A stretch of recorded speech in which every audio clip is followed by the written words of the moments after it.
Madame Dupont vient de faire poser du lambris sur ses murs. Il est en pin des Landes, une race de pin maritime.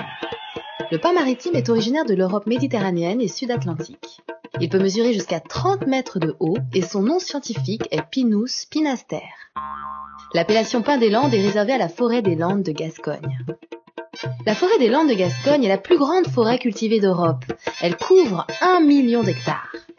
1 million d'hectares de pin, ça fait 148 millions de mètres cubes de bois sur pied, 7 millions de mètres cubes de bois maritime récoltés chaque année, ça fait beaucoup.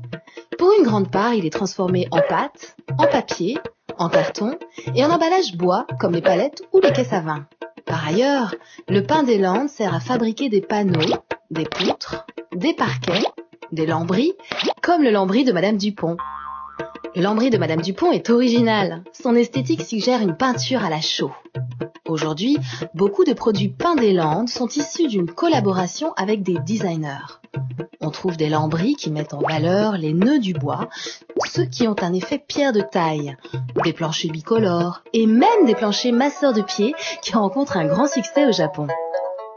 Les 30 fabricants de lambris et parquets aquitains sont incontestablement les leaders nationaux. Ils produisent chaque année 4,5 millions de mètres carrés de parquets et 13 millions de mètres carrés de lambris en pin des Landes qui recouvrent les murs, les sols, à l'intérieur, mais sont aussi employés à l'extérieur. Madame Martin, la voisine de Madame Dupont, a refait le sol de sa terrasse. Elle aussi a choisi le pin des Landes. Madame Martin est une pionnière, puisque ses planches ont été traitées avec un procédé tout récent appelé oléothermie. Traduisez traitement à l'huile chaude.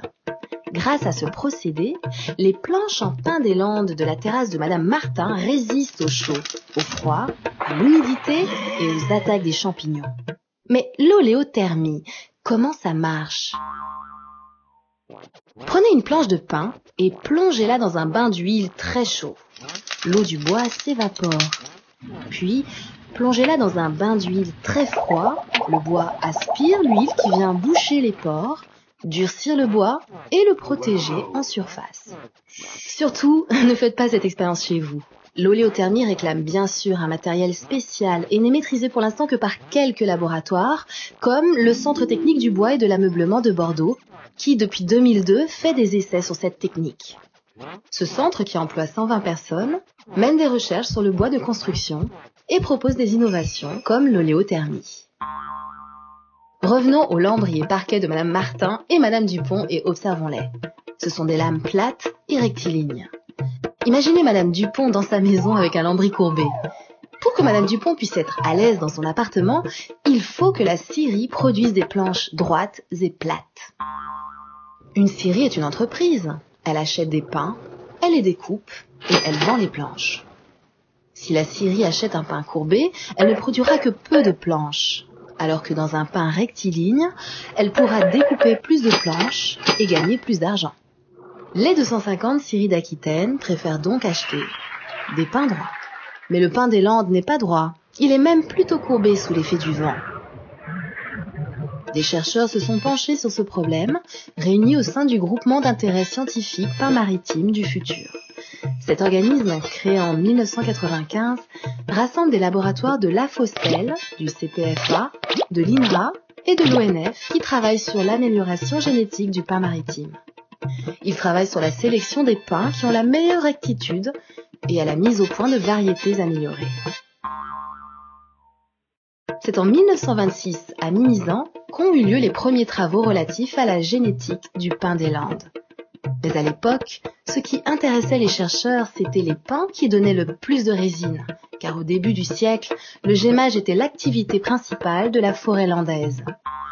Dès 1900, on créait à l'université de Bordeaux un laboratoire de chimie appliqué à l'industrie de la résine. Aujourd'hui, ce laboratoire est devenu l'Institut du pin. Il emploie 20 personnes. Les usages du pin ont évolué. Les activités de l'Institut se sont diversifiées à un tel point que l'une de ses dernières inventions est une colle. Cette colle a été conçue spécialement pour assembler des planches de pin des Landes.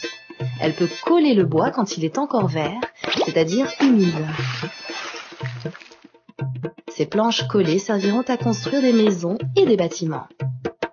Le laboratoire de rhéologie du bois de Bordeaux a fait les premiers tests de résistance et le Centre technique du bois et de l'ameublement travaille à la certification de cette colle pour des applications dans la construction. Les laboratoires bordelais se mobilisent pour développer l'utilisation du pin des Landes dans la construction, car aujourd'hui, il est surtout employé dans l'habitat et la décoration.